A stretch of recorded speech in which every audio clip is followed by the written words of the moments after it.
Hello students, welcome to our family am physics classes. আমি অংশুমান মণ্ডল।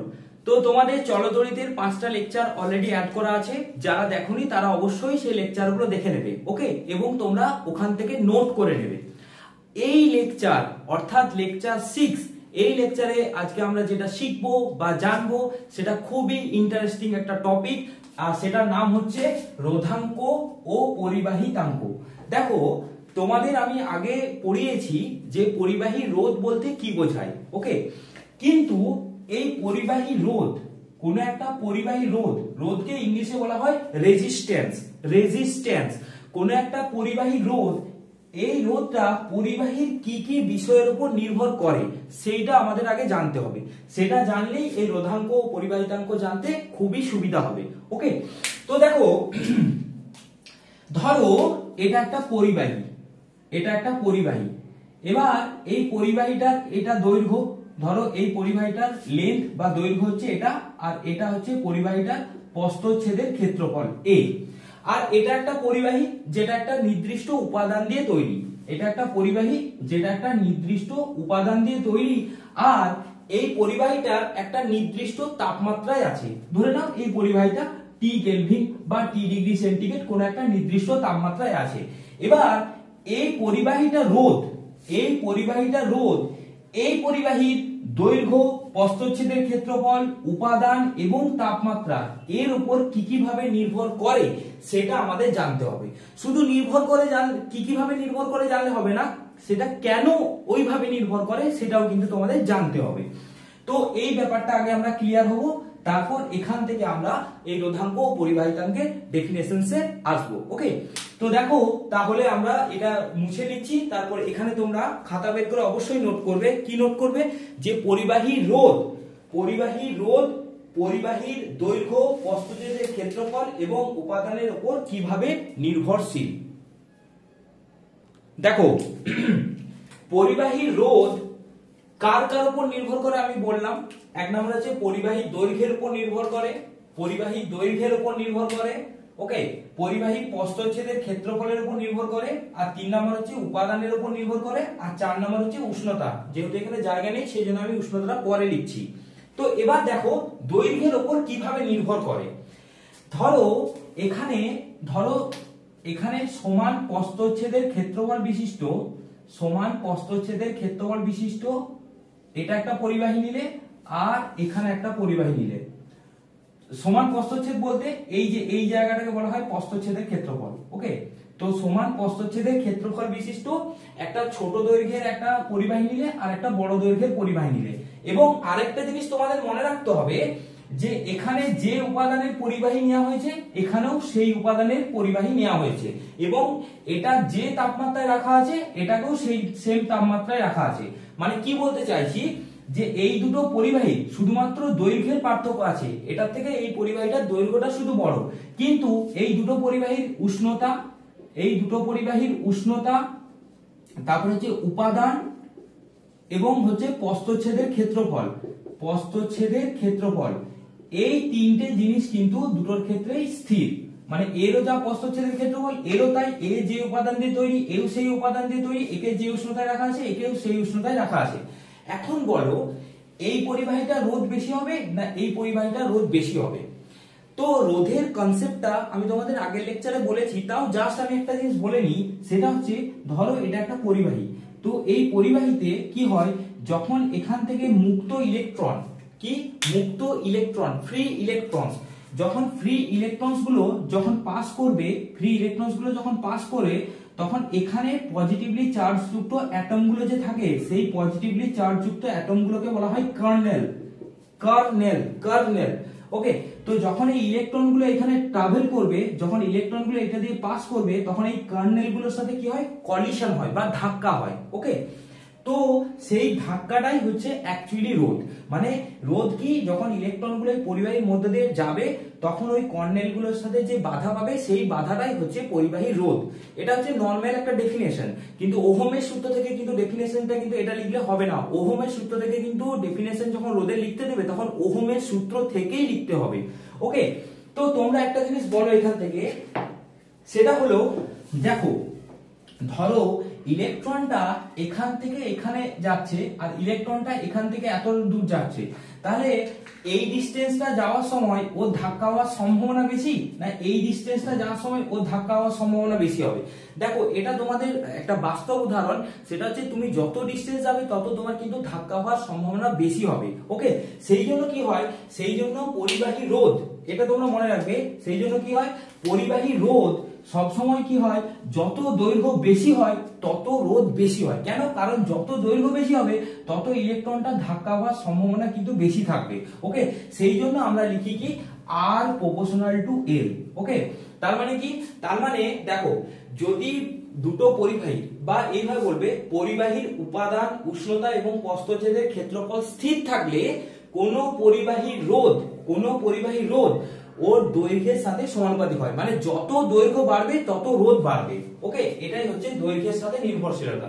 তাহলে তোমাদের পরীক্ষায় যদি পড়ে যে দৈর্ঘ্যের সাথে নির্ভরশীলতা কি, তাহলে তোমরা কি লিখবে, উপাদান, উষ্ণতা এবং প্রস্থচ্ছেদের ক্ষেত্রফল যদি স্থির থাকে তাহলে কোন পরিবাহী রোধ ওই পরিবাহী দৈর্ঘ্যের সাথে সমানুপাতিক হয়। ওকে, মানে যত দৈর্ঘ্য বাড়বে তত কিন্তু রোধ বাড়বে। আচ্ছা, 2 নম্বর দেখো প্রস্থচ্ছেদের ক্ষেত্রফল। প্রস্থচ্ছেদের ক্ষেত্রফল কি রকম ব্যাপারটা, আবার ধরো তোমরা কিন্তু অবশ্যই লিখবে, ধরো এখানে দুটো পরিবাহী নেওয়া হয়েছে, একটা এরকম মোটা পরিবাহী নেওয়া আছে, এরকম মোটা, আর একটা হচ্ছে এরকম সরু পরিবাহী নেওয়া আছে, সরু। দুটোরই কিন্তু দৈর্ঘ্যটা সেম, তার মানে দৈর্ঘ্য, ওকে, দুটোরই উপাদান এবং দুটোর উষ্ণতা কিন্তু স্থির। এই তিনটে জিনিস আমি স্থির করে দিলাম। এবার তোমরা একটা জিনিস বলো, দেখো ধরো তোমরা একটা ভিড় রাস্তায় যাচ্ছ আর তোমরা একটা ফাঁকা রাস্তায় যাচ্ছ, মানে কিরকম বলছি, ধরো তোমাদের ওখানে দুটো রোড আছে, একটা রোড ধরো এরকম সরু আর একটা রোড ধরো এরকম মোটা, এরকম চওড়া, এটা সরু এটা চওড়া।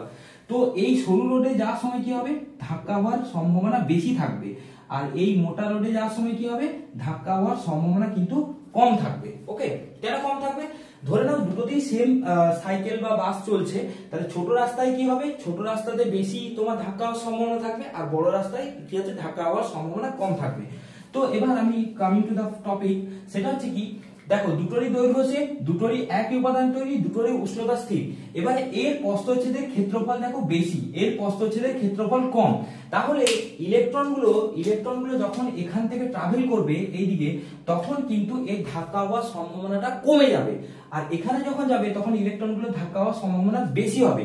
তার মানে কি, তার মানে যত প্রস্থচ্ছেদের ক্ষেত্রফল বেশি হবে তত ধাক্কা হওয়ার সম্ভাবনা কমে যাবে, মানে তত কিন্তু রোধটা কমে যাবে। ওকে, মানে এখানে ধাক্কা হওয়ার সম্ভাবনা যত কমবে তত কিন্তু রোধ কমবে। এই জন্য আমাদের লিখতে হয় যে কোনো পরিবাহী যত প্রস্থচ্ছেদের ক্ষেত্রফল বেশি হয় তত রোধ কমে, তার মানে পরিবাহী রোধ ইনভার্সলি প্রপোর্শনাল টু প্রস্থচ্ছেদের ক্ষেত্রফল। ইনভার্সলি মানে এটা যে ব্যস্তানুপাতিক। ওকে, তাহলে পরিবাহী রোধ ওর ক্ষেত্রফলের সাথে কি হয়, প্রস্থচ্ছেদের ক্ষেত্রফলের সাথে ব্যস্তানুপাতিক সম্পর্ক, মানে যত এই এরিয়াটা বাড়বে তত রোধটা কমবে। তার মানে যদি একটা মোটা তার নেওয়া হয় একটা সরু তার নেওয়া হয়, তাহলে এর রোধ কিন্তু বেশি আর এর রোধ হচ্ছে কি কম হবে। ওকে, যদি দৈর্ঘ্য, উপাদান ও উষ্ণতা স্থির থাকে, তাহলে পরিবাহী রোধ প্রস্থচ্ছেদের ক্ষেত্রফলের উপর কেমন ভাবে নির্ভরশীল হবে, দেখো যখন তোমরা লিখবে তখন কিভাবে লিখবে, উষ্ণতা, উপাদান এবং পরিবাহীর দৈর্ঘ্য যদি স্থির থাকে তাহলে কোন পরিবাহী রোধ উহার প্রস্থচ্ছেদের ক্ষেত্রফলের সাথে ব্যস্তানুপাতিক সম্পর্ক বা ব্যস্তানুপাতে পরিবর্তিত হয়, মানে R proportional to 1/a, বা এটাকে বলতে পারো R inversely proportional to a, R inversely proportional to a। তাহলে এটা হলো পরিবাহীর দৈর্ঘ্যের উপর নির্ভরশীলতা আর হচ্ছে প্রস্থচ্ছেদের উপর নির্ভরশীলতা, এই জিনিসগুলো কিন্তু বলবে। আর যখন তোমরা তাহলে দেখো, তাহলে আমি এখান থেকে বলতে পারি দুটো জিনিস পেলাম, কি কি, একটা হচ্ছে দেখো এখান থেকে আমি পেলাম R proportional to L যখন টেম্পারেচার, লেন্থ আর হচ্ছে উপাদান স্থির। ওকে, আর 2 নম্বর হচ্ছে R inversely proportional to 1/a যখন টেম্পারেচার, এটা এরিয়া হবে যখন টেম্পারেচার, লেন্থ আর হচ্ছে উপাদান স্থির। এই দুটো আমি পেলাম, এই দুটো মেইনলি। আচ্ছা, 3 নম্বর কি, 3 নম্বর হচ্ছে উপাদানের উপর নির্ভরশীল। ধরো এখানে দুটোরই প্রস্থচ্ছেদের ক্ষেত্রফল আর দৈর্ঘ্য সেম নিয়েছো। ওকে, মানে এই প্রস্থচ্ছেদের যা ক্ষেত্রফল এই প্রস্থচ্ছেদের সেম ক্ষেত্রফল, এটা হচ্ছে পরিবাহী 1, এটা হচ্ছে পরিবাহী 2। তো এই যা প্রস্থচ্ছেদের ক্ষেত্রফল আছে এরও প্রস্থচ্ছেদের ক্ষেত্রফল সেম, এরও যা দৈর্ঘ্য আছে এরও তাই দৈর্ঘ্য। এবার ধরো একটাই আয়রন নিয়ে নিলে আর একটাই ধরো অ্যালুমিনিয়াম নিয়ে নিলে, তাহলে উপাদানটা আলাদা হয়ে গেল। যখনই উপাদানটা আলাদা হবে, যতই এই দুটো বস্তুর দৈর্ঘ্য, প্রস্থচ্ছেদের ক্ষেত্রফল এবং উষ্ণতা স্থির থাকুক, তিনটে জিনিস যদি স্থির থাকে, ধরো দৈর্ঘ্য, প্রস্থচ্ছেদের ক্ষেত্রফল এবং উষ্ণতা তিনটে যদি স্থির থাকে, তাও কিন্তু এই উপাদানের উপর রোধ নির্ভর করে। মানে বিভিন্ন উপাদানের জন্য রোধ বিভিন্ন হয়। এটার ক্ষেত্রে কিন্তু কোনো প্রপোর্শনালি বা ইনভার্সলি কোনো সম্পর্ক নেই, এটা জাস্ট যেমন উপাদান হবে সেই উপাদান অনুযায়ী তার রোধটা হচ্ছে চেঞ্জ হবে। ওকে, তো এইটা হচ্ছে উপাদানের উপর নির্ভরশীল। আচ্ছা, তাপমাত্রার উপর কিভাবে নির্ভরশীল দেখো, বা উষ্ণতার উপর কিভাবে নির্ভরশীল, এখানে যদি একটু ছোট্ট করে বলি উষ্ণতার উপর নির্ভরশীল কিভাবে। উষ্ণতার উপর নির্ভরশীল ব্যাপারটা যদি বলতে হয়, যদি পরিবাহী বলতে হয়, তাহলে পরিবাহীর কি হয়, পরিবাহীর ক্ষেত্রে এটা মনে রাখবে, এটা আমি একটু ডিটেলসে আমি বলবো। পরিবাহীর ক্ষেত্রে যত উষ্ণতা বাড়ানো হবে তত কিন্তু রোধ বাড়বে। পরিবাহীর ক্ষেত্রে যত উষ্ণতা বাড়ানো হবে তত রোধ বাড়বে। ধরো দুটো পরিবাহী নিয়েছো, এটা একটু জেনে নাও, এটা একটু জাস্ট করে নাও, তাহলে তোমাদের সুবিধা হবে। ধরো দুটো পরিবাহী নিয়েছো, দুটো পরিবাহীর দৈর্ঘ্য, প্রস্থ, উপাদান সেম, দৈর্ঘ্য, প্রস্থ, উপাদান সেম। তো কি হবে, এবার কি হয়, ধরো ইনিশিয়াল দুটো তাপমাত্রা ছিল 100 ডিগ্রি, বা ইনিশিয়াল দুটো তাপমাত্রা ছিল 20 ডিগ্রি সেন্টিগ্রেড। এবার এদেরকে দুটোকেই উষ্ণতা দিয়েছো, ওকে, মানে হিট দিয়েছো বা তাপ দিয়েছো। তাপ দেওয়ার পর কি হবে, এইখানে যে ইলেকট্রনস গুলো আছে সেই ইলেকট্রনস গুলোর মানে মুভমেন্ট বা ভেলোসিটি কি হবে, বেড়ে যাবে, যার জন্য কি হবে, ওর কলিশন আরো বেশি হবে। তার জন্য কি হয়, যদি পরিবাহী হয়, পরিবাহীর ক্ষেত্রে কি হয়, উষ্ণতা যত বাড়ানো হবে তত রোধ বাড়ে। এটা আমি আরো ডিটেলসে বলছি কিভাবে এদের সম্পর্ক। তো এই চারটে, তাহলে তোমাদের কিন্তু এই চারটে পরীক্ষায় লিখতে দিতে পারে। ওকে, কি না, পরিবাহীর তারের পরিবাহীর রোধ, পরিবাহীর তারের দৈর্ঘ্য, উপাদান ও উষ্ণতার উপর কিভাবে নির্ভর করে। ওকে, তাহলে এটা তোমরা একটু লিখে নাও, এটা তোমরা একটু লিখে নাও, তারপর এখান থেকে আমরা রোধাঙ্কের ডেফিনেশনসটা আসবো। এবার দেখো, পরিবাহী রোধ মানে আর, প্রস্থচ্ছেদের ক্ষেত্রফল a, আর পরিবাহীর দৈর্ঘ্যের উপর, দৈর্ঘ্যের মধ্যে কি সম্পর্ক আছে। তোমরা দেখতে পেলে একটু আগে আমি করলাম কি, যে r প্রপোর্শনাল টু l। ওকে, যখন পরিবাহী প্রস্থচ্ছেদের ক্ষেত্রফল, তাপমাত্রা এবং হচ্ছে পরিবাহীর উপাদান স্থির। ওকে, আরেকটা জিনিস দেখলাম r inversely proportional to a, বা r প্রপোর্শনাল টু 1/a, যখন t, l আর উপাদান হচ্ছে স্থির, উপাদান স্থির। তো এখন এই দুটোকে যদি আমরা একসাথে লিখি, r প্রপোর্শনাল টু l আর r প্রপোর্শনাল টু 1/a, তাহলে আমরা এইটাকে যখন একসাথে লিখবো, r প্রপোর্শনাল টু লিখবো l/a, এটা হচ্ছে সরল ভেদ, আর এটাকে একসাথে লেখা হয় এটা হলো যৌগিক ভেদ।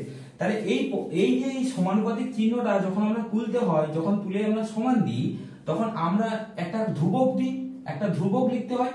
এইখানে যে ধ্রুবকটা পাওয়া যায় সেই ধ্রুবকটাকে আমরা বলি রো, এটাকে কি বলা হয়, রো। এটাকে ইংলিশে লেখা হয় RHO, উচ্চারণটা হচ্ছে রো, রো। ওকে, তাহলে আলটিমেট কি পেলাম, R equal to rho L/A। এবার এই যে রো টার্মটা পেলাম, এই যে রো, এই রোটা কি বলা হয়, কি পরিবাহীর রোধাঙ্ক, কি বলা হয়, পরিবাহীর রোধাঙ্ক। ওকে, তাহলে R সমান আলটিমেট কি হলো, রো L/A। R সমান কি হলো, আলটিমেট রো L/A। এই রোটাকে কি বলা হয়, রোধাঙ্ক, পরিবাহীর রোধাঙ্ক। তো একটা জিনিস মনে রাখবে, যত রোধাঙ্ক বেশি হবে তত পরিবাহীর রোধ কিন্তু বেশি হবে। কারণ কি দেখো, কারণ এটাকে আমরা ধ্রুবক বলছি, কিন্তু অ্যাকচুয়ালি এই দুটো আর রো এর মধ্যে কেমন রিলেশন, ডিরেক্টলি প্রপোর্শনাল। তো যত পরিবাহী রোধাঙ্ক বেশি হয় তত কিন্তু রোধ বেশি হয়, যত পরিবাহী রোধাঙ্ক বেশি হবে তত কিন্তু রোধ বেশি হবে। এটা তোমরা কিন্তু মাথায় মনে রাখবে। ওকে, তাহলে এখান থেকে R সমান আমরা পেলাম রো L/A। এবার যদি আমরা বলি এখান থেকে রো সমান, তাহলে আমরা কি লিখতে পারি, RA/L। ওকে, তাহলে এখান থেকে রোধাঙ্কের সংজ্ঞাটা কি হবে বলো, আর রো ইকুয়াল টু RA/L, এখান থেকে রোধাঙ্কের সংজ্ঞাটা কি হবে, কি হবে দেখো, এখানে যদি L এর ভ্যালু 1 বসিয়ে দিই আর যদি A এর ভ্যালু 1 বসাই দিই, তাহলে কি হবে, তাহলে কি লিখবো আমরা দেখো, যদি আমরা এল এর ভ্যালু 1 পুট করে দিই বা ইউনিট বা একক, আর এর ভ্যালু যদি আমরা একক বলে দিই তাহলে আমরা কি বলবো? আমরা এইখানে তোমাকে বলতে হবে, এই জিনিসটা কিন্তু তোমাদের অবশ্যই মেনশন করতে হবে যে নির্দিষ্ট উষ্ণতায় বা তাপমাত্রায়। ওকে, তাহলে কি বলবে? নির্দিষ্ট উষ্ণতা বা তাপমাত্রায় একটা নির্দিষ্ট উপাদানের, এটা কিন্তু বলে দেবে তাহলে সুবিধা হয়। একটা নির্দিষ্ট তাপমাত্রায় বা উষ্ণতায় একটা নির্দিষ্ট উপাদানের একক দৈর্ঘ্য এবং একক প্রস্থচ্ছেদ বিশিষ্ট ওই পরিবাহী রোধকেই বলা হয় রোধাঙ্ক। সংজ্ঞাটা এইভাবে মনে রাখবে, নির্দিষ্ট উষ্ণতায় নির্দিষ্ট উপাদানে, এই দুটো তোমরা আগে লিখে নিলে। ওকে, একক দৈর্ঘ্যযুক্ত এবং একক প্রস্থচ্ছেদ বিশিষ্ট, প্রস্থচ্ছেদের ক্ষেত্রফল বিশিষ্ট কোন পরিবাহী রোধকেই বলা হয় রোধাঙ্ক। তো এই সংজ্ঞাটা তোমরা নিজেরা লেখার চেষ্টা করবে। তা আমি একবার বলে দিচ্ছি কি না, নির্দিষ্ট তাপমাত্রায় নির্দিষ্ট উপাদানের একক দৈর্ঘ্য ও একক প্রস্থচ্ছেদ বিশিষ্ট কোন পরিবাহী রোধকে পরিবাহী রোধাঙ্ক বলা হয়। ওকে, ঠিক আছে। এটার আরেকটা সংজ্ঞা হয়, সেটা হচ্ছে কোন পদার্থের তৈরি একক ঘনকের দুই পৃষ্ঠতলের মধ্যেকার রোধকে ওই পদার্থের রোধাঙ্ক বলে। আর এই রোধাঙ্ককে অনেক সময় আপেক্ষিক রোধও বলা হয়। এই রোধাঙ্ককে অনেক সময় আপেক্ষিক রোধও বলা হয়, আপেক্ষিক রোধও বলা হয়। ওকে, আপেক্ষিক রোধও বলা হয়। এবার দেখো এই রোধাঙ্কের একক, এখন রোধাঙ্কের একক আমরা কি করে বের করব? আমরা ফর্মুলা বসিয়ে, কোনো মুখস্থ করার কোনো জায়গা নেই, জাস্ট ফর্মুলা বসিয়ে আমরা অ্যাপ্লাই করব। দেখো আমাদের রো সমান আছে কত? আর এ বাই এল। ওকে, তাহলে এর এসআই একক যদি আমরা করতে চাই, দেখো রোধের এসআই একক কি? ওহম, ও এইচ এম, এটাকে শর্টে এরকম লেখে। ওকে, এটাকে ওহম বলে, বাংলায় এটাকে ওহম বলে। আচ্ছা, এরিয়ার জন্য কি? Metre square. লেন্থের জন্য কি? মিটার। তাহলে এটা কেটে যাবে, একটা কেটে যাবে, তাহলে কি হবে? Ohm into metre. ওকে, তাহলে রোধের এসআই একক, রোধাঙ্কের এসআই একক কি হলো? রোধাঙ্কের এসআই একক হলো ohm metre. Okay, ohm metre, ohm metre. আর তাহলে সিজিএস একক কি হবে? স্ট্যাট ওহম সেমি। এটাকে সিজিএস এ যদি বলতে চাও, এটাকে CGS stat ohm, stat ohm সেমি। ওকে, এখানে এই আর এর জায়গায় হবে স্ট্যাট ওহম। এটা দেখো, এটা যদি করতে যাও এটা হয়ে যাবে স্ট্যাট ওহম, আর এটা এরিয়াটা হয়ে যাবে মিটার স্কয়ার, সেন্টিমিটার স্কয়ার, আর নিচে হয়ে যাবে সেন্টিমিটার। সেন্টিমিটার সেন্টিমিটার কেটে যাবে, স্ট্যাট ওহম ইনটু সেমি। ওকে, স্ট্যাট ওহম ইনটু সেমি, স্ট্যাট ওহম ইনটু সেমি, বা এটাকে এক ওহমও বলে। এবি, এই যে স্ট্যাট ওহমটাকে অনেক সময় এক ওহমও বলে, এবি এইচ ও এম, এটা মনে রাখবে। এটা হচ্ছে সিজিএস একক, এক ohm, AB O H M, AB O H M. Okay, এক ওহম। তাহলে বলো রোধাঙ্কের মাত্রা কি হবে? রোধাঙ্কের মাত্রা লিখো। আচ্ছা, তাহলে এবার দেখো রোধাঙ্কের মাত্রা, আমরা জানি রো এর ফর্মুলা সমান কি? আর A by L. Okay, R A by এল, কারণ কি? আর সমান রো এল বাই এ, তাহলে R equal to rho equal to R A by L. R এর মাত্রা হচ্ছে এটা m l square t to the power -3 i to the power -2। এরিয়ার জন্য হচ্ছে l স্কয়ার, আর এর লেন্থের জন্য হচ্ছে l। ওকে, তাহলে এইগুলো যদি তোমরা এখানে পুট করো, এগুলো যদি পুট করো, তাহলে এই মাত্রাটা পাবে m l square t to the power -3 i to the power -2। Okay, এটা কিন্তু খুবই ইম্পর্টেন্ট। এবার তোমাদের আমি একটা হোমওয়ার্ক দিচ্ছি, এই তিনটে হোমওয়ার্ক একটু বাড়িতে করার চেষ্টা করবে। হোমওয়ার্ক যত করবে তত বেশি ইমপ্রুভমেন্ট হবে। ওকে, সেটা হচ্ছে, এটা খুবই ইম্পর্টেন্ট। সেটা হচ্ছে কি? প্রথম কোশ্চেনটা দেখো, তামার রোধাঙ্ক 1.62 × 10⁻8 ওহম মিটার বলতে কি বোঝো? তামার রোধাঙ্ক 1.62 × 10⁻8 বলতে কি বোঝো? যারা লিখতে পারবে লিখে নিতে পারো। সেটা হচ্ছে তামার রোধাঙ্ক 1.62 × 10⁻8 ওহম মিটার বলতে বোঝায় নির্দিষ্ট উষ্ণতায় 1 মিটার বাহু বিশিষ্ট একটি তামার ঘনকের দুই বিপরীত প্রান্তের তলের মধ্যে রোধ হচ্ছে 1.62 × 10⁻8 ওহম। ওকে, আর 2 নাম্বার হচ্ছে, এটাও খুব ইম্পর্টেন্ট, রোধের উপর চাপের কি প্রভাব আছে? মানে কোন একটা পরিবাহীর চাপ বাড়ানো হলে কি হবে, চাপ কমানো হলে কি হবে? কোন একটা পরিবাহীর উপর আলোর কি প্রভাব আছে? মানে কোন একটা পরিবাহীর উপর আলো ফেললে কি হবে, না ফেললে কি হবে? চৌম্বক ক্ষেত্রের উপর কি প্রভাব আছে? মানে ধরো এই একটা পরিবাহী, ওকে, এই পরিবাহীটাকে একটা চৌম্বক ক্ষেত্রে রাখা আছে, এটা হচ্ছে চৌম্বকের নর্থ পোল, এটা হচ্ছে সাউথ পোল, তাহলে ম্যাগনেটিক ফিল্ড লাইনস গুলো এদিকে পাস করবে। তো এখানে এই পরিবাহীটা কি রোধের কি পরিবর্তন হবে? ওকে, এই তিনটে তোমাদের হোমওয়ার্ক দেওয়া হলো, এই তিনটে ভালো করে করবে। আচ্ছা, নেক্সট টপিক, এরপর হচ্ছে পরিবাহিতাঙ্ক। পরিবাহিতাঙ্ক নামটা শুনেই তোমরা কিন্তু বুঝতে পারছো ব্যাপারটা কি, রোধের উল্টো। একটা জিনিস দেখো, এই যে রোধ, রোধটাকে আমরা কি হিসাবে বলি, আর দিয়ে ডিনোট করি, ওকে। তো এই যে রোধ আর, এটা তো পরিবাহী রোধ, এর উল্টো 1/r, এটাকে কি বলা হয়, রোধের উল্টোকে বলা হয় পরিবাহিতা, ওকে। রেজিস্ট্যান্স, এটা হচ্ছে কন্ডাক্টেন্স, রেজিস্ট্যান্স কন্ডাক্টেন্স, আর এটা হচ্ছে রেজিস্টিভিটি, এর উল্টোটাকে বলা হয় কন্ডাক্টিভিটি ইংলিশে। এটাকে বলা হয় রেজিস্টিভিটি, আর এর উল্টো 1/ρ, এটাকে বলা হয় সিগমা, এটাকে বলা হয় সিগমা। এই সিগমাটাকে বলা হয় পরিবাহিতাঙ্ক বা কন্ডাক্টিভিটি, কন্ডাক্টিভিটি। আর হচ্ছে রেজিস্ট্যান্স, 1/r হচ্ছে কন্ডাক্টেন্স, এটাকে কে দিয়ে লেখা হয়, 1/r, এটা সমান হচ্ছে কন্ডাক্টেন্স, এটা মনে রাখবে। আর হচ্ছে রেজিস্ট্যান্স মানে রোধ, 1/r হচ্ছে কন্ডাক্টেন্স কে, আর রো হচ্ছে রোধাঙ্ক, আর 1/ρ মানে এই রো এর উল্টোটাকে, এটাকে বলা হয় সিগমা, ওকে। এই 1/ρ তোমরা যদি দেখতে না পাওয়া যায়, এখানে তোমরা একটু দেখে নাও, এই যে রো, এই 1/ρ, এটাকে বলা হয় আমাদের কি, এটাকে বলা হয় পরিবাহিতাঙ্ক বা কন্ডাক্টেন্স, পরিবাহিতাঙ্ক বা কন্ডাক্টেন্স। তাহলে তোমরা হেডিং দাও, তড়িৎ পরিবাহিতাঙ্ক, তড়িৎ পরিবাহিতাঙ্ক।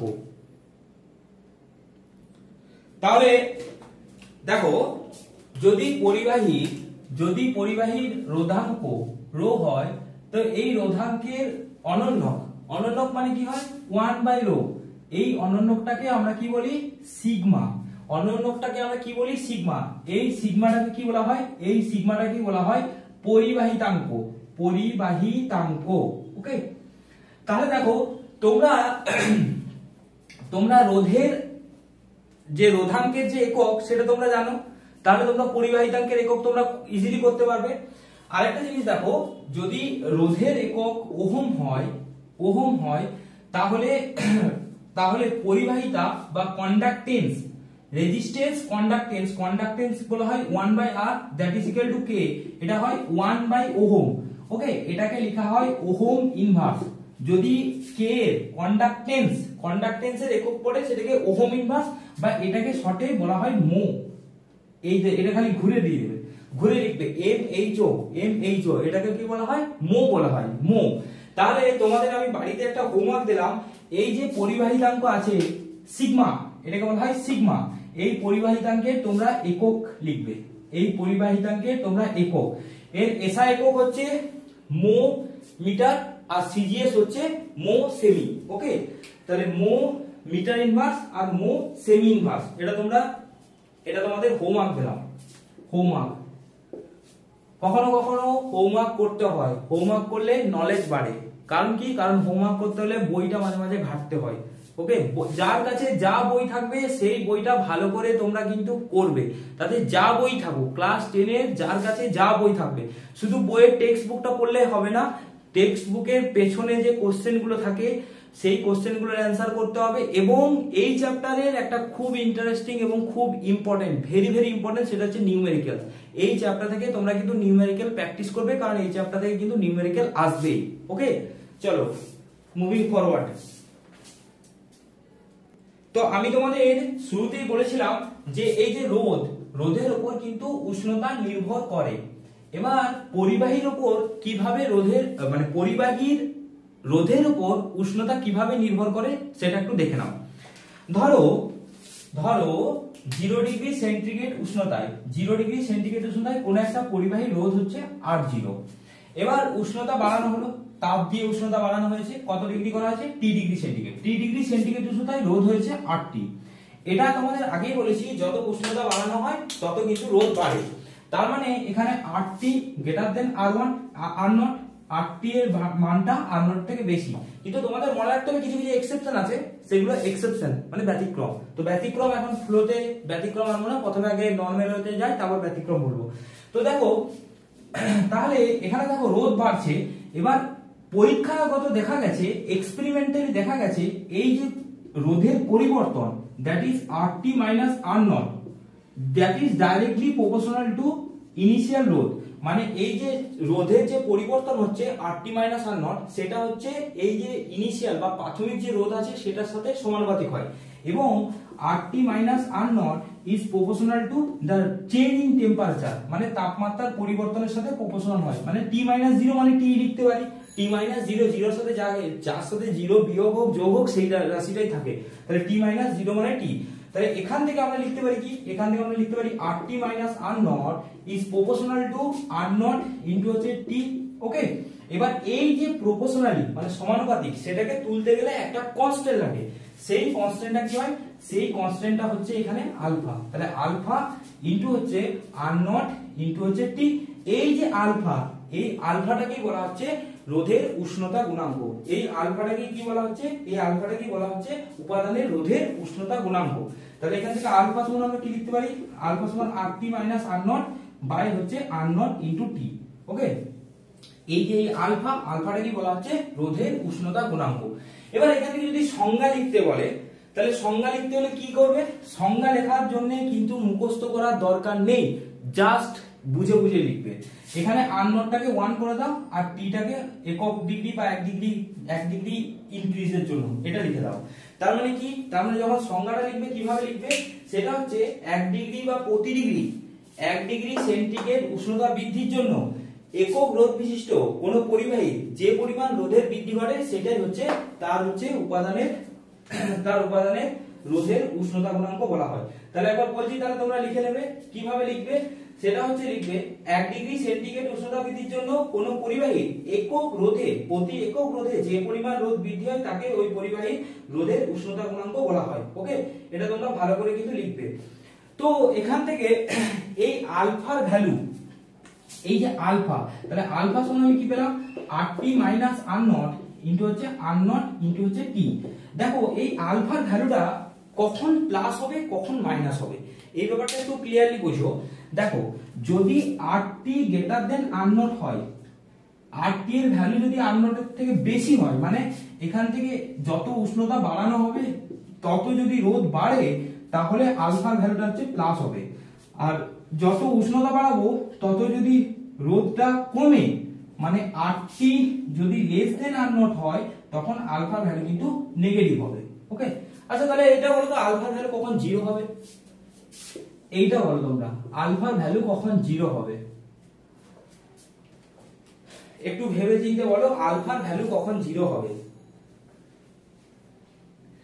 দেখো 0 হতে গেলে কি করতে হবে, উপরের টার্মটা 0 হতে হবে, নিচের টার্মটা 0 মানে কিন্তু ইনফিনিটি। ওকে, আনডিফাইন্ড, যেটাকে ডিফাইন করা যায় না। তো যদি উষ্ণতা বৃদ্ধির সাথে সাথে রোধ যদি বৃদ্ধি না ঘটে, মানে যদি RT equal to R not হয়ে যায় তাহলে কিন্তু এই টার্মটা 0 চলে আসবে, এই টার্মটা 0 চলে আসবে। তাহলে 0 হলেই তো আলফা ভ্যালু 0 চলে আসবে। 0 বাই সামথিং মানে হচ্ছে 0, সামথিং বাই 0 মানে হচ্ছে আনডিফাইন্ড, যেটাকে আমরা ডিফাইন করতে পারি না। তো এখান থেকে তোমরা মনে রাখবে আলফা ভ্যালু কখন প্লাস হয় কখন মাইনাস হয় আর কখন 0 হয়। 0টা এক্সেপশনাল, 0টা পরীক্ষায় না আসার চান্সই বেশি, তবে প্লাস মাইনাসটা কিন্তু অবশ্যই আসতে পারে। ওকে, চলো নেক্সট হচ্ছে পরিবাহী এবং অন্তরক কি। পরিবাহী এবং অন্তরক কি, এখানে আমি যে বললাম আলফার ভ্যালু প্লাস আর মাইনাস হবে, তো মনে রাখবে যেসব ধাতব পরিবাহী আছে তাদের ক্ষেত্রে আলফার ভ্যালু হচ্ছে প্লাস, আর যেগুলো অর্ধ পরিবাহী আছে তাদের ক্ষেত্রে আলফার ভ্যালু হচ্ছে মাইনাস। তো দেখো নরমালি আমরা এই রোধাঙ্ক বা পরিবাহিতাঙ্ক দিয়ে আমরা যে কোনো পদার্থকে 3 ভাগে ভাগ করতে পারি। একটা হচ্ছে পরিবাহী, আচ্ছা 2 নম্বর হচ্ছে অন্তরক, আর এই দুটোর মাঝখানে যেটা থাকে সেটাকে আমরা বলি অর্ধ পরিবাহী। এই জিনিসটাকে বলা হয় অর্ধ পরিবাহী। তো পরিবাহী কাদের বলে, দেখো পরিবাহী কাদের বলে, যারা তড়িৎ পরিবহন করতে পারে। সিম্পল, পরিবহন করতে পারলেই তো পরিবাহী বলবে, তাই না? আর যদি না পরিবহন করতে পারে তখন তাকে পরিবাহী বলবে না। তো এবার আমাদের তো সায়েন্টিফিক একটা ডেফিনেশন বলতে হবে, যে পরিবহন করতে পারে তাকেই পরিবাহী বলা হয়। এটা তো খাতায় লিখলে হবে না, এটা জাস্ট মনে রাখার জন্য। তো পরিবাহীটা কি, পরিবাহী কাকে বলে, যদি তোমাদের ম্যাথমেটিক্স মানে যদি তোমাদের ডেফিনেশন আকারে লিখতে হয় সায়েন্সের ভাষায়, তাহলে দেখো যেসব পদার্থের রোধাঙ্ক কম, রোধাঙ্ক যাদের কম হয় তাদের কি হয়, তাদের হচ্ছে তার রোধাঙ্ক কম হলে পরিবাহিতাঙ্ক বেশি হয়। তো যেসব পদার্থের রোধাঙ্ক কম, রোধাঙ্ক কত হবে 10⁻⁸ থেকে 10⁻�6, এককটা হচ্ছে ওহম মিটার। তো যাদের রোধাঙ্ক কম, এখানে এখানে কিন্তু -8 আছে, 10⁻⁻8 আছে, এটা কিন্তু +8 হবে না, 10⁻⁻8 মানে কিন্তু অনেক কম, এটা হচ্ছে 1/10⁸ মানে অনেক কম, ভেরি ভেরি লেস।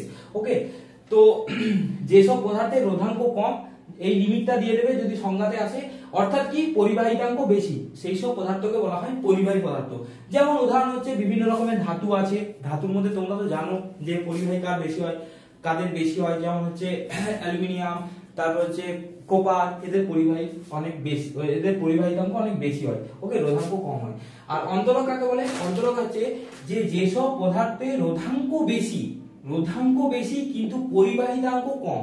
এখানে লেখা হয়নি, তোমরা লিখে নেবে, যেসব পদার্থের রোধাঙ্ক বেশি পরিবাহিতাঙ্ক কম। রোধাঙ্ক বেশি বলতে কত? 10⁻, এদের রেঞ্জটা দেখো, 10⁻10 থেকে 10⁻17, 10⁻10 থেকে 10⁻17 ওহম মিটার, তাদেরকে বলা হয় অন্তরক। যেমন কাঁচ, রাবার, অভ্র, কাঠ। ওকে, এবার কিছু কিছু পদার্থ আছে যাদের রোধাঙ্ক এদের থেকে কম, কিন্তু এদের থেকে বেশি। বা সবচেয়ে ভালো যদি ডেফিনিশন আকারে বলতে চাও তাহলে এইভাবে বলবে যে কিছু কিছু পদার্থ আছে যাদের পরিবাহিতাঙ্ক পরিবাহীর থেকে কম হয়, যাদের পরিবাহিতাঙ্ক পরিবাহীর থেকে কম হয় কিন্তু অন্তরকের থেকে বেশি হয়। ওকে, যাদের পরিবাহিতাঙ্ক পরিবাহীর থেকে কম হয় অন্তরকের থেকে বেশি হয় তাদেরকে আমরা বলি অর্ধপরিবাহী। আচ্ছা, একটা কথা, নামটার মধ্যে অর্ধপরিবাহী কেন এলো? অর্ধ অন্তরক তো হতে পারত, অর্ধ অন্তরক না করে অর্ধপরিবাহী কেন করা হলো? এই কোশ্চেনটা কখনো তোমরা ভেবেছো? কেন? ব্যাপারটা হচ্ছে যে এদের পরিবাহিতাঙ্ক পরিবাহীর থেকে কম, আর এদের পরিবাহিতাঙ্ক অন্তরকের থেকে বেশি। ওকে, এটা হচ্ছে পরিবাহিতাঙ্ক। তো তাহলে এদেরকে অর্ধ পরিবাহী কেন বলা হচ্ছে? আমাদের অর্ধ অন্তরকও তো বলতে পারতো। এটা তোমাদের একটা কোশ্চেন দিয়ে রাখলাম। ওকে, যে যে পারবে একটু কমেন্ট সেকশনে জানাবে অর্ধ পরিবাহী কেন বলা হয়, অর্ধ অন্তরক কেন বলা হয় না। তো সেই সব পদার্থগুলোকে বলা হয় অর্ধপরিবাহী। তো এদের মেইনলি নাম আছে, অনেকগুলো আছে, যেমন জার্মেনিয়াম, সিলিকন। এই অর্ধপরিবাহীর একটা বেসিক ক্রাইটেরিয়া আছে, সেটা কি? এদেরকে যত তুমি তাপ দেবে তত এদের রোধটা কমবে, তো একটা তোমাদের জাস্ট একটা গ্রাফের সাহায্যে আমি তোমাদের বোঝানোর চেষ্টা করছি যে পরিবাহী ও অর্ধপরিবাহীর মধ্যে কিরকম ভাবে এই রোধাঙ্কের সাথে এটা চেঞ্জ হয়, পরিবাহী এবং অর্ধপরিবাহী। তাহলে তোমরা হেডিং দাও, এটা জাস্ট গ্রাফিক্যালি একটা দেখানো হচ্ছে, যে পরিবাহীর সাথে তোমাদের অর্ধপরিবাহী কিরকম হয়। দেখো, এটা হচ্ছে গ্রাফের, এটা এক্স অ্যাক্সিস, এটা এক্স অ্যাক্সিস ধরে নাও, এটা হচ্ছে পরিবাহীর গ্রাফ, এই উপরেরটা, আর এটা হচ্ছে অর্ধপরিবাহী। অন্তরকেরটা আসে না বলে আমি করানোর চেষ্টা করছি না। এটা হচ্ছে রোধাঙ্ক, এটা হচ্ছে রোধাঙ্ক, এইদিকে হচ্ছে তাপমাত্রা, এইদিকে হচ্ছে তাপমাত্রা। তাহলে বলো, দেখো পরিবাহীর ক্ষেত্রে কি হয়, যত তাপমাত্রা বাড়ানো হবে তত রোধ বাড়ে। পরিবাহীর ক্ষেত্রে যত তাপমাত্রা, এটা ভালো বোঝো, যত তাপমাত্রা বাড়ানো হবে তত রোধ বাড়বে, মানে তত রোধাঙ্ক বাড়বে। এবার এখানে এটা এক্সপেরিমেন্ট করে দেখা গেছে এই রোধাঙ্কটা কখনো যত তাপমাত্রা বাড়াবো ততই রোধাঙ্ক বাড়বে এরকম হয় না, এটা অ্যাকচুয়ালি একটু কার্ভ আকারে হয়, এরকম, মানে এরকম হয় না, এটা হয় না। কেন হয় না? কারণ এটা এক্সপেরিমেন্ট করে দেখা গেছে।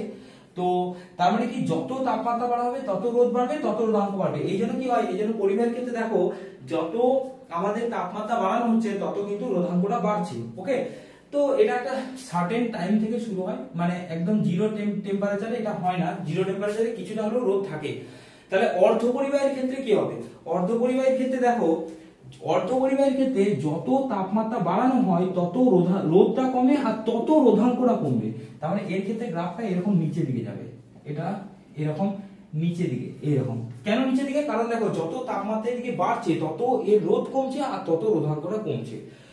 আর তোমরা কিন্তু অবশ্যই যার কাছে যা বই আছে এখান থেকে একটা জিনিস করে রাখবে, সেটা হচ্ছে দৈনন্দিন জীবনে পরিবাহী অর্ধপরিবাহী অন্তরকের কোথায় কোথায় ব্যবহার করা হয়। দেখো শুধু পরিবাহী থাকলেও কিন্তু অসুবিধা। কেন অসুবিধা? ধরো একটা লাইনের তার আছে, লাইনের তার এইভাবে যাচ্ছে, লাইনের তারটা কোনো ক্রমে এটা ঝুলে গেছে রাস্তায়। ওকে, এবার কেউ টাচ করে দিল, কি হবে? সঙ্গে সঙ্গে সে শকে 240 ভোল্টে কিন্তু মারাও যেতে পারে, অনেক কেস এরকম হয়েছে।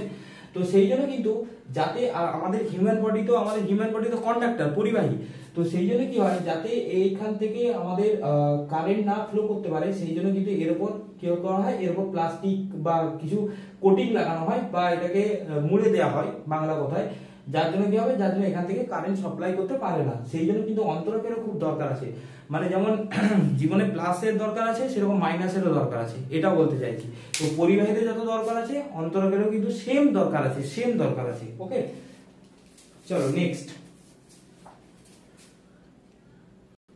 এবার দেখো সুপার কন্ডাক্টর, যেটাকে আমরা কি বলা হয়, অতি পরিবাহী বলা হয়। অতি পরিবাহী কি হয়, কিছু কিছু পরিবাহী আছে যাদের নির্দিষ্ট চাপে উষ্ণতা যত কমানো হবে, দেখো উষ্ণতা যত কমানো হবে তত কি হবে, তত ওদের রোধাঙ্ক কমতে থাকে।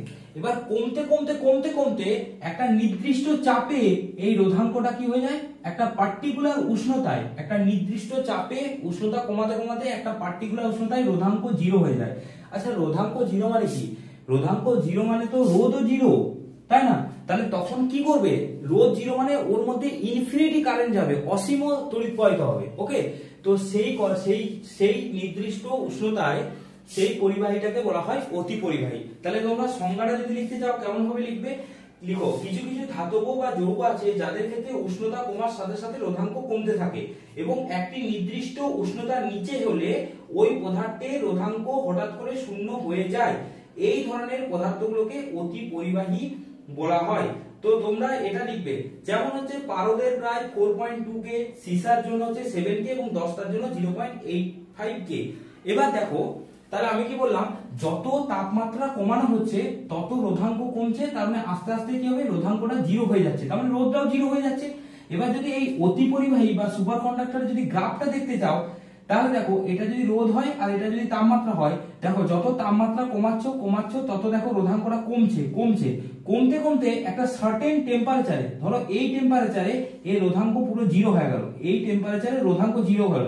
তো যে টেম্পারেচারে বা যে তাপমাত্রায় ও রোধাঙ্ক 0 হচ্ছে সেই তাপমাত্রাটাকে আমাদের কি বলা হয়, সংকট উষ্ণতা।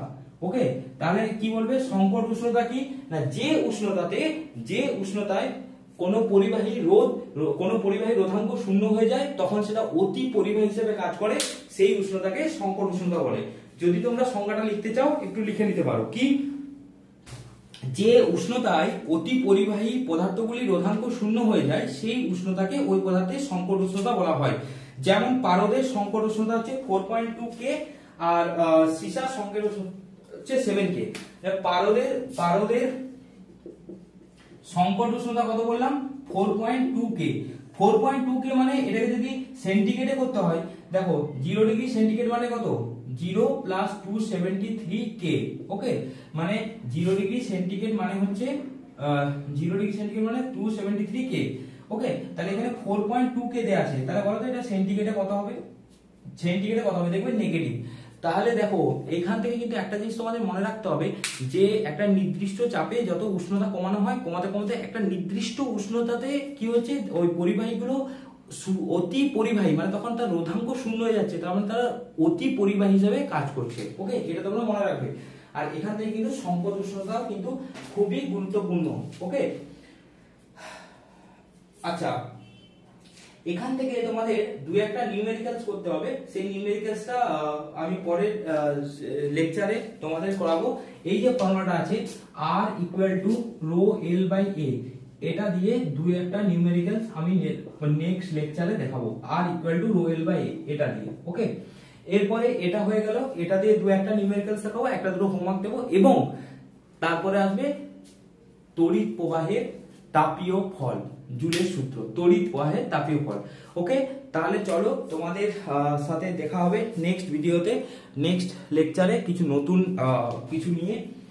তোমরা তৎক্ষণকে একটা কাজ করবে, খাতায় নোট বানাবে, নোট বানিয়ে এগুলো কিন্তু ভালো করে প্র্যাকটিস করবে। তোমাদের কোশ্চেন মোটামুটি এর মধ্যে থেকেই আসবে, একটু ভালো করে বুঝে চেষ্টা করবে। ওকে, তাহলে দেখা হচ্ছে নেক্সট ভিডিওতে নতুন কিছু নিয়ে।